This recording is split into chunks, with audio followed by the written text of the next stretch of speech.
헤드폰. 음악과 나누는 자체로운 대화를 통해 클래식의 세계 한 걸음 더 깊이 더 넓게 들어가 봅니다. 클래식 살롱 코너 피아니스트 박연민과 함께합니다. 안녕하십니까? 안녕하세요. 그간 잘 지냈습니까? 네, 잘 지냈습니다. 벌써 일주일이 지났군요. 그러게요. 하루하루가 참 빨리 지나갑니다. 와, 3월의 주제는 인연입니다. 지난주에 피아니스트 박연민과 리스트의 인연을 우리가 함께 만날 수 있었고요. 오늘은 리스트 어떤 사람들과 인연을 맺었는지 살펴봐야겠죠? 네, 오늘은 리스트의 인생과 음악에 많은 영향을 미친 사람들을 이야기해 볼 건데요. 리스트의 연인, 자녀, 스승, 동료, 작곡가 등 주변 인물들과의 관계를 통해서 음악가 리스트 또 인간 리스트를 다각도로 분석해 보려고 합니다. 그렇군요. 리스트의 인연 제1악장은 역시 리스트가 사랑한 여인들입니까? 네, 리스트를 말할 때 늘 따라다니는 게 마리다구 부인 그리고 비트겐슈타인 공작 부인과의 러브 스토리인데요. 네. 이 러브 스토리를 단순한 연애담으로 보지 말고 리스트의 인생에서 사랑이 없었다면 과연 어땠을까라는 질문을 던져보면 좋을 것 같습니다. 이 사랑하는 여인들과의 만남을 통해 리스트가 연주자에서 작곡가로 또 교육자로 종교적 음악가로 리스트의 삶이 바뀐 게 아주 큰 특징이라고 볼 수 있는데요. 리스트의 음악이 결국 이 사랑으로 인해서 이 기쁨과 고통, 인생의 고뇌와 극복의 과정을 느끼면서 그것이 음악으로 또 녹아져 만들어낸 결과물들을 보면 리스트라는 사람을 잘 느낄 수 있을 것 같습니다. 그렇군요. 마리다고 부인과 사이에서는 아이들도 나왔습니다. 이 아이들에게 리스트는 어떤 아버지였을지 궁금한데요. 네, 리스트는 삼남매의 아버지였는데요. 네. 이 마리다구 부인과의 사이에서 나왔습니다. 그래서 첫째 블랑디는 훗날 프랑스 총리가 되는 정치가와 결혼했으나 우와. 27세에 병으로 요절하게 됩니다. 아, 그렇군요. 네, 그리고 둘째 코지마는 음악사에서 중요한 인물인데요. 이후에 얘기할 것이 많아서 나중에 따로 소개해 드리겠습니다. 그리고 막내 다니엘은 음악적 재능이 있었다고 알려져 있었는데 그 재능을 꽃피우지 못하고 안타깝게도 20살에 폐질환으로 사망하게 됩니다. 그래서 자녀들의 연이은 죽음과 비트겐슈타인 공작 부인과의 이별까지 겹쳐서 리스트는 종교적 내면적으로 침잠에 들어가게 됩니다. 와. 아, 좀 슬픈데요. 그 유럽을 주름잡았던 천하의 리스트였지만 자신의 죽음 앞에선 무력감에 빠질 수 없는 비통한 아버지였을 거라 생각이 듭니다. 당시 리스트의 심경을 짐작해 볼 수 있는 곡을 라이브 연주로 준비해 주셨다고 하는데 어떤 곡일까요? 네, 리스트 후기 작품 중 대표작인 순례의 제3권 그 중에서 제 7번 마음을 두 높이라는 곡을 연주해 드리고 싶은데요. 이 곡은 노년의 리스트가 도달한 종교적 성찰과 고독이 깊게 투영된 곡입니다.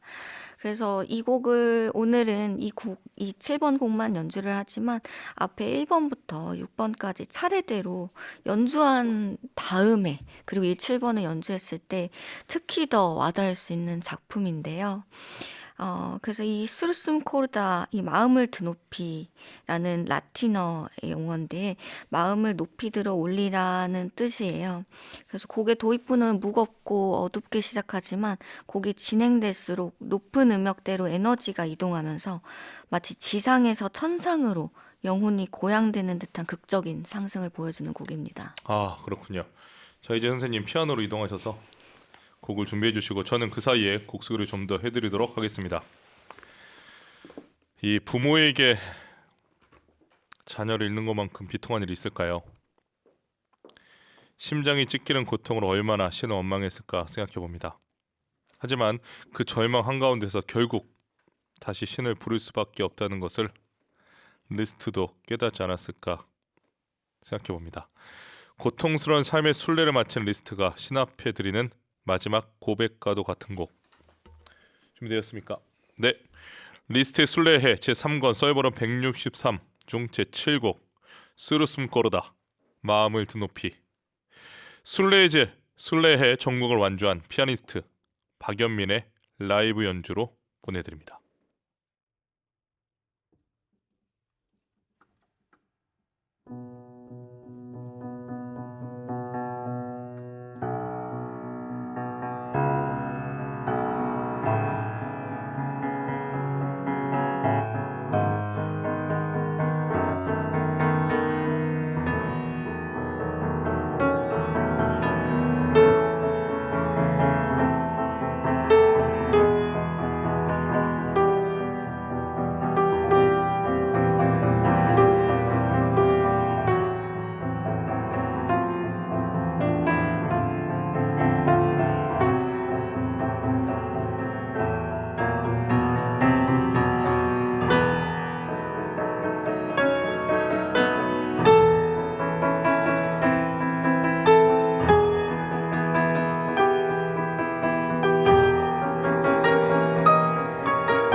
리스트 순례의 해 제3권의 제7곡 쓰루숨 꺼르다 마음을 드높이 피아니스트 박연민의 라이브 연주로 여러분 감상하셨습니다.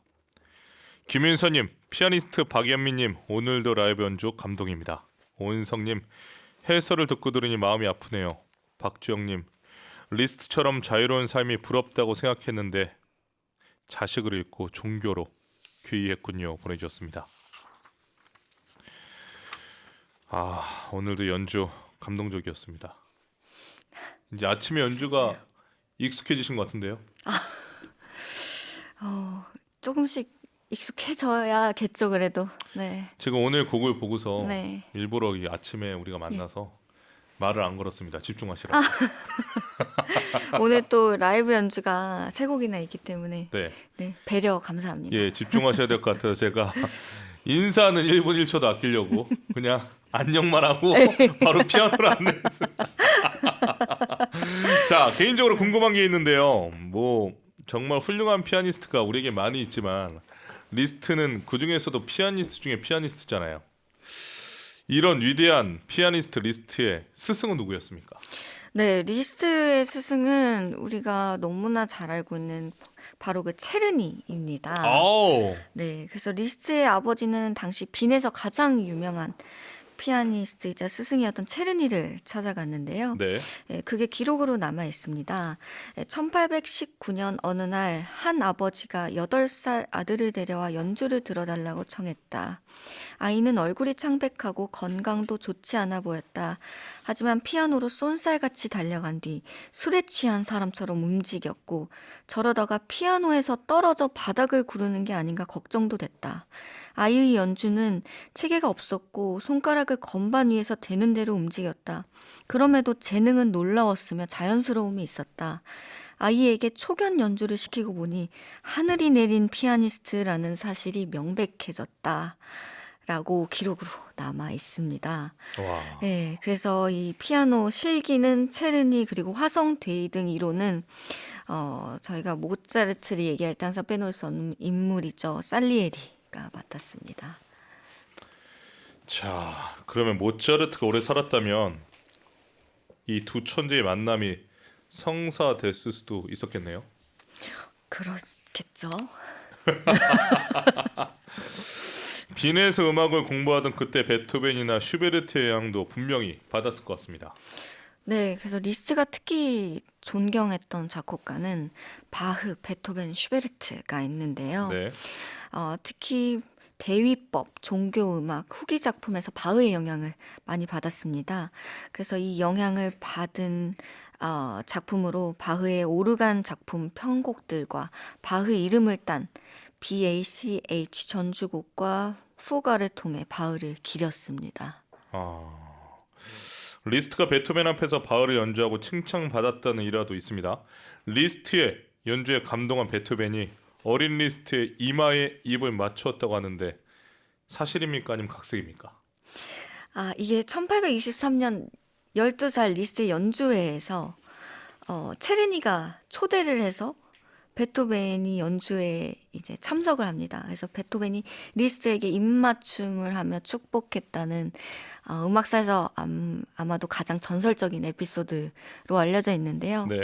사실 이거는 전승된 거라고 보시면 됩니다. 그래서 사실 여부는 불확실합니다. 그렇군요. 그게 궁금했습니다. 너무 멋있잖아. 이마에 키스했다. 네. 우리가 알고 있는데 오늘 또 우리 박유면 선생님 짚어주시니 이 에피소드가 어디까지 사실인지는 정확히 확인할 수는 없지만 하지만 리스트가 베토벤을 사랑하고 존경했다는 건 진실 아닙니까? 예, 그렇죠. 리스트는 평생에 걸쳐서 베토벤을 사랑했는데요. 리스트는 베토벤의 교향곡 전곡을 피아노로 편곡해서 당시 오케스트라 공연을 접하기 힘들던 대중들에게 베토벤의 음악을 널리 알리는 데 앞장섰고요. 그리고 본에 독일 본 도시에 베토벤 기념비와 동상을 세운 자금이 부족하자 리스트가 사비를 털어서 자선을 공연을 열어서 기념비 완성을 도운 일화는 또 베토벤을 향한 지극한 존경심을 보여주는 또 한 예죠. 그렇군요. 이 베토벤의 교향곡을 또 이 피아노로 어떻게 생각하십니까? 네, 이 오케스트라의 풀 사운드를 피아노라는 한 악기에 담아냈다는 게 참 경이로운 부분인데요. 물론 이제 현대 연주에서 저기가 오케스트라 연주를 접하기 쉬워지긴 했지만, 이걸 피아노로 들을 수 있다는 건 또 다른 매력이 있거든요. 네, 그래서 오늘 한번 감상해 보시면 좋겠습니다. 무엇을 상상하던 여러분 그 이상을 또 느끼실 수 있을 겁니다. 자, 리스트가 편곡한 베토벤의 경호 5번 C단조 중 1악장 감상하시겠습니다. 알레그로 콘 브리오 피아노의 시프리안 카차리스의 연주입니다.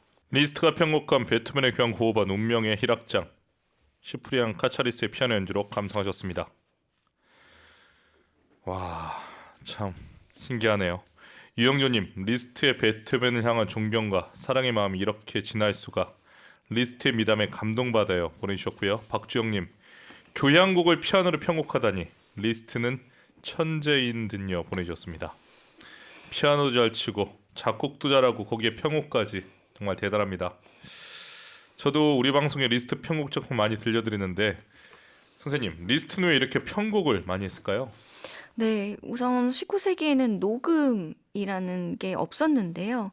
교향곡이나 오페라 공연을 보는 것도 제한적이었고, 리스트는 이제 당시 널리 퍼져 있는 피아노라는 악기를 통해서 음악을 유럽에 퍼뜨린 사람입니다. 그래서 단순한 편곡자가 아니라 음악의 전도사 같은 역할을 했습니다. 그렇군요. 여기서 또 질문이 있습니다. 리스트의 작품들을 소개하다 보면 편곡, 트랜스크립션이라는 말도 나오고 또 패러프레이즈라고도 할 때가 있거든요. 두 개가 다른 겁니까? 네, 트랜스크립션은 원곡을 가능한 한 충실하게 다른 악기로 옮기는 편곡이고요. 대중들에게 음악을 보급하기 위한 용도로 편곡되었습니다. 그리고 페르프레이즈는 원곡의 소재를 사용하지만 작곡가가 자유롭게 변형하여 새로운 작품을 만드는 것인데요. 일종의 재창조라고 할 수 있죠.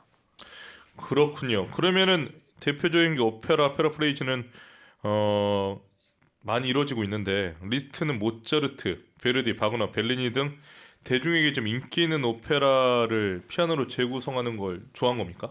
네, 특히 이제 리스트가 즉흥 연주도 많이 했었는데요. 네. 그래서 오페라 이 멜로디를 가지고 즉흥 연주를 패러프레이즈 형식으로 또 많이 연주했던 걸로 알려져 있습니다.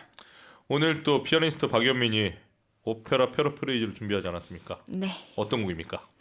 오늘은 벨리니 오페라 청교도를 바탕으로 편곡한 벨리니 청교도의 회상을 연주해 보려고 합니다. 와우. 네, 이 곡은 벨리니가 세상을 떠나자 리스트가 그의 유작이 된 청교도의 선율에 매료돼서 곡을 편곡했다고 합니다. 자, 선생님 피아노로 이동하시면 제가 곡 소개를 좀 더 해드리도록 하겠습니다.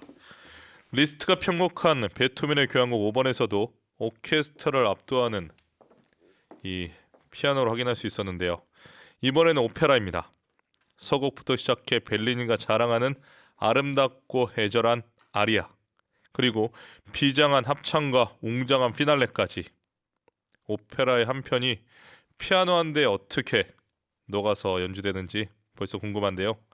피아니스트의 열 손가락 끝에서 다시 태어날 그 연주가 너무나도 또 기대가 됩니다. 벨칸토의 거장 벨리니와 피아노의 제왕 리스트의 만남입니다. 리스트 벨리니의 청교도의 회상 썰머너 390 피아니스트 박연민의 라이브 연주로 청해 듣겠습니다.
빠바 벨리니의 리스트의 청교도의 회상, 피아니스트 박연민의 라이브 연주였습니다.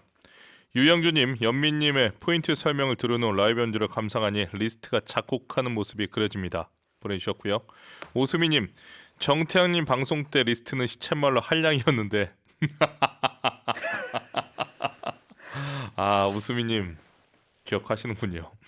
박지영님, 알고 보니 음악 전파의 인싸였네요. 보내주셨고요. 2179님, 벨리니 청교도 피아노 편곡 너무 좋아요. 지금까지 정클클에서 들은 곡 중 최고예요. 음반을 사고 싶을 정도예요. 언제 음반이 나올까요? 오, 이렇게 또 댓글까지 남겨주셨으니 제가 빠른 가까운 미래에 음반을 남겨보도록 하겠습니다. 자, 리스트의 인연들, 그가 사랑한 여인들과 자녀, 스승과 존경했던 작곡가들을 살펴봤습니다. 동시대를 살았던 다른 작곡가들과의 관계는 어땠나요? 특히 또 쇼팽과의 관계도 궁금합니다. 네, 우선 리스트와 쇼팽은 서로 존중했지만 다른 음악 세계를 가진 동갑 내기 음악가인데요. 파리 살롱 문화의 중심 그리고 낭만주의 피아노 스타일 확립했다는 공통점이 있지만 둘은 가까워지지는 못했습니다. 네. 그래서 쇼팽은 리스트가 자신의 곡을 너무 자유롭게 연주한다고 불편해했기도 한데요. 그렇습니까? 그런 쇼팽은 리스트가 자신의 곡을 좀 불편하게 연주해 주길 바랬나요? 이제 쇼팽의 입장에서는 리스트가 아주 현란한 기교를 가지고 있는 게 그걸 장점으로 생각하면서도 또 너무 그게 자유분방함이 또 단점으로 보였던 것 같습니다. 네. 그렇군요. 그 동시대 스타 피아니스트 두 명이었지만 스타일이 전혀 또 달랐기에 알고는 지냈지만 가깝게 지내는 못했다. 또 흥미롭습니다. 리스트는 혁신을 추구했던 사람이다 보니 아무래도 전통을 고수하는 작곡가들과 대척점에 있지 않았을까 생각해 보기도 하는데요. 네, 당시 유럽 음악계는 슈만과 브람스로 대표되는 보수 진영, 그리고 리스트와 바그너를 필두로 음악의 새로운 형식을 추구하는 진보 진영, 신독일 악파라고 하죠. 그래서 그 두 진영의 갈등 구도가 형성되었습니다. 그래서 리스트가 슈만과의 관계를 보자면 슈만이 리스트를 초기에는 피아노의 새로운 천재라고 칭찬하면서 리스트를 높이 평가했는데 나중에는 음악적 방향 차이로 또 관계가 멀어지긴 합니다. 그리고 브람스도 서로에게 연주를 해준 적도 있지만 이제 브람스가 연주를 했을 때 리스트가 졸았다는 그런 또 썰이 있고요. 그래서 크게 가까워지지는 못했다고 합니다. 네, 그리고 베를리오즈는 리스트가 가장 열렬히 지지한 작곡가 중 하나인데요. 가장 독창적인 작곡가로 평가했습니다. 베를리오즈의 곡이 어렵고 난해하다고 연주를 꺼리는 상황에서 리스트가 베를리오즈 작품을 지휘하고 편곡도 했던 게 이제 베를리오즈의 명성을 넓히는 데 큰 역할을 했는데요. 네. 환상교향곡의 피아노 편곡이 또 유명합니다. 지금 보니까 쇼팽도 그렇고 슈만도 그렇고 브람스도 그렇고 친하게 지내지 못했네요. 저희가 잘 아는 이제 작곡가들이 좀 리스트하고 이제 거리가 멀었다고 이렇게 제가 소개를 했는데요. 또 가까운 작곡가들도 참 많았습니다. 말씀하시고 보니까 뭔가 너무 안 좋은 친구들만 얘기한 것 같아서 사이가. 예. 아니, 되게 미안해지네요. 급태세 전환을 하고 계십니다. 자, 이제는 리스트 인생의 비중을 좀 크게 차지하는 인연을 얘기할 타이밍이 됐는데 바로 리하르트 바그너죠. 네, 리스트는 바그너가 가난한 시절에 그의 작품을 지휘해서 그의 음악을 널리 알렸고요. 그게 바그너에게 큰 도움이 되었습니다. 특히 로헨그린 초연도 바이마르에서 리스트가 직접 지휘를 했는데요. 오호. 즉 리스트는 바그너의 커리어를 살린 사람이라고 봐도 무방합니다. 그런데 두 사람 사이가 멀어질 때가 있는데요. 네. 리스트에 대한 편견을 갖지 않아 주셨으면 합니다.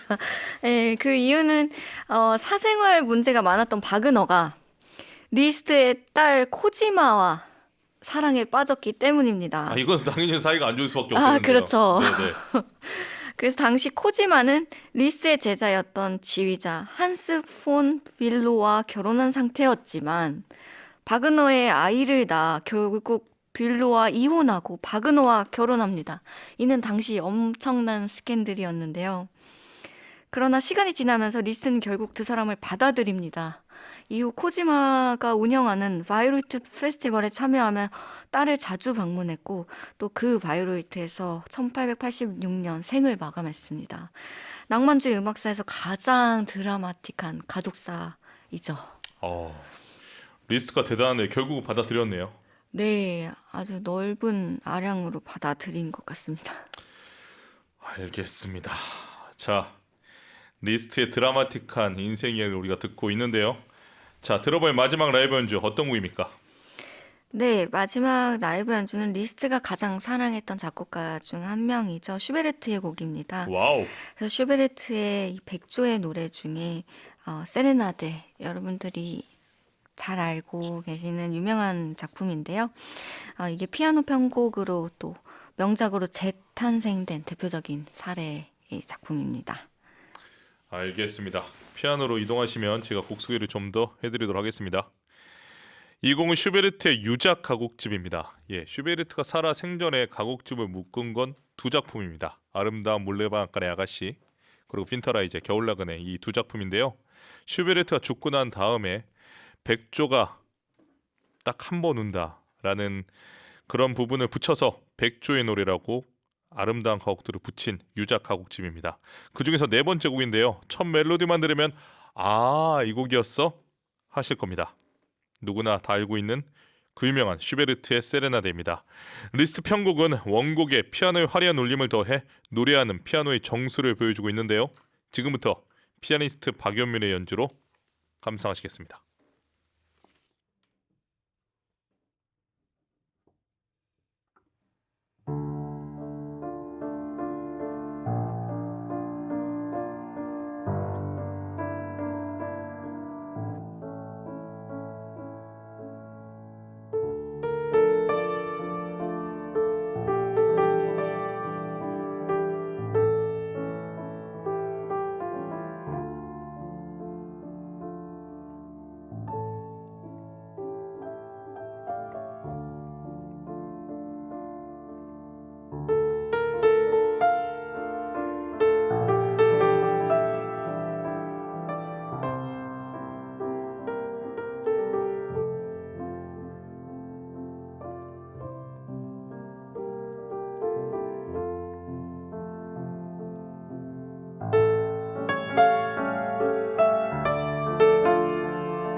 브라바. 리스트가 편곡한 슈베르트 세레나데 피아니스트 박연민의 라이브 연주로 감상하셨습니다. 오늘 피아니스트 박연민의 라이브 연주로 무려 3곡이나 감상하는 호사를 누렸습니다.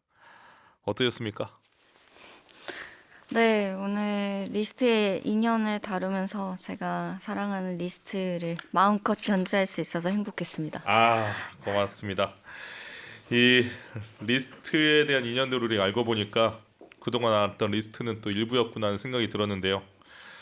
박연민이 사랑하는 리스트 잘 알겠습니다. 리스트에 대해서 한마디 더 하실 거 있을까요? 네, 그래서 리스트에 대한 이제 오해나 이제 아까 리스트의 인간관계에 대해서 얘기했는데 리스트가 사실은 뭐 화려한 걸 좋아하고 이 세속에 빠져서 뭔가 그런 겉에만 치중하는 사람이 아니라 사실 이 작곡가로서도 굉장히 스펙트럼이 넓고 또 현대 음악의 문을 열기도 하고 이 다른 작곡가들을 도와주기도 하고 또 기부도 많이 하고 무료 레슨도 진행한 아주 훌륭한 사람이거든요. 그래서 여러분도 리스트에 대해서 혹시나 편견이나 오해를 가지고 있다면 한번 리스트란 사람을 다시 한번 잘 봐주시면 좋겠습니다. 잘하겠습니다. 리스트를 사랑하는 피아니스트 박연민의 인연 이야기는 다음 주에도 이어가겠습니다. 오늘 멋진 라이브 연주와 이야기 잘 들었습니다. 감사합니다. 건강하시고 다음 주에 뵙겠습니다. 네.